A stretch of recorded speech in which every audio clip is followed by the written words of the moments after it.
Nous devons retourner à la grande question du mystère, car il y a dans notre épître aux Éphésiens des choses liées à cela, qui ont besoin d'être clarifiées.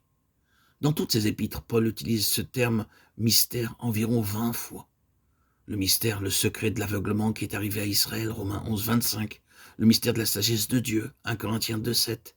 Les mystères de Dieu, 1 Corinthiens 4, 1. Les mystères en parlant en langue, 1 Corinthiens 14, 2. Le mystère de l'enlèvement et du changement du corps, 1 Corinthiens 15, 51.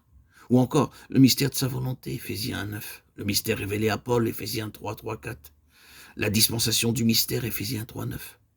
Le mystère de l'union de Christ et de l'Église, Éphésiens 5, 32. Le mystère de l'Évangile, Éphésiens 6, 19. Le mystère caché, Colossiens 26. Le mystère de Christ en nous, au milieu de nous, Colossiens 27. Et toujours, le mystère de Dieu, Christ, Colossiens 2, 2, 4, 3. Le mystère de l'iniquité, 2 Thessaloniciens 2, 7. Le mystère de la foi, 1 Timothée 3, 9. Le mystère de la piété, 1 Timothée 3, 16. Il semble qu'il y ait beaucoup de mystères. Mais si nous regardons de nouveau, nous constaterons que, au moins dans la plupart des cas, le mystère se rapporte en quelque manière à Christ et à l'Église.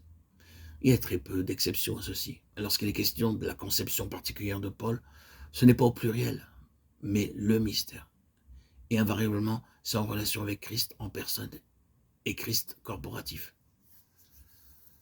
La chose dont nous devons tenir compte à ce propos est le point de vue particulier de Paul.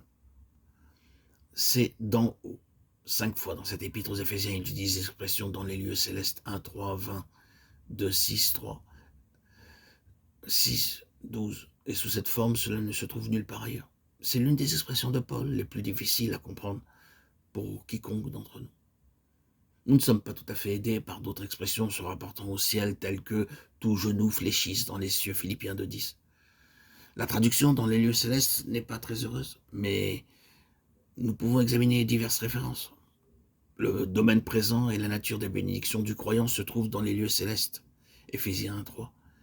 Christ est présentement assis dans les lieux célestes au-dessus de toute domination, de toute autorité, de toute puissance et de toute dignité et de tout nom.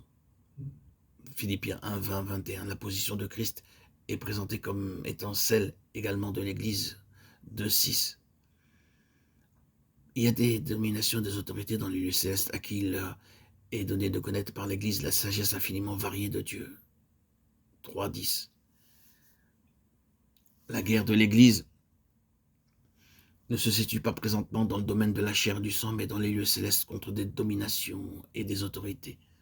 6, 12. Très bien. Alors de quoi s'agit-il? Simplement de ceci. Il y a un domaine ou une sphère située au-dessus et autour du domaine matériel, sensible et tangible, où les intérêts spirituels sont suprêmes, où les activités spirituelles rivales se poursuivent. De grandes forces sont à l'œuvre dans ce domaine. Elles sont dotées d'une constitution, d'un système ou d'une organisation appropriée à cette intention. C'est un domaine divisé entre des principautés célestes et d'autres démoniaques. D'un côté, il y a à la fois de l'intérêt pour ceux de Christ et une coopération avec les intérêts de Christ dans l'Église. De l'autre côté, il y a non seulement une hostilité aiguë et implacable à l'égard de ces intérêts, mais un impact sur ce monde, ces ténèbres, dont l'intention est de détruire à la fois les gens et la terre en tant qu'héritage du Fils de Dieu. Nous savons que les éléments naturels situés au-dessus de la terre ont une influence puissante sur la vie physique ici-bas. De la même façon, il y a des intelligences et des forces spirituelles qui exercent une influence terrible sur la vie morale et spirituelle dans ce monde. C'est dans ce domaine que Paul voit plusieurs choses appartenant au mystère, l'un étant qu'au sein de la lutte, de la confusion et de tout ce qui semble le contraire.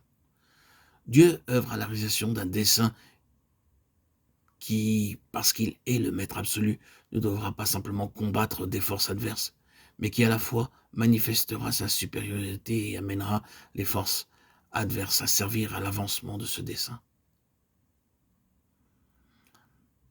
C'est la perspective à long terme et la vue de dessus des lieux célestes. Parce que Christ ressuscité et exalté est assis à la droite de Dieu et représente inclusivement l'Église dans cette position. L'Église est assise ensemble avec lui dans les lieux célestes pour le bien présent et final de sa souveraineté.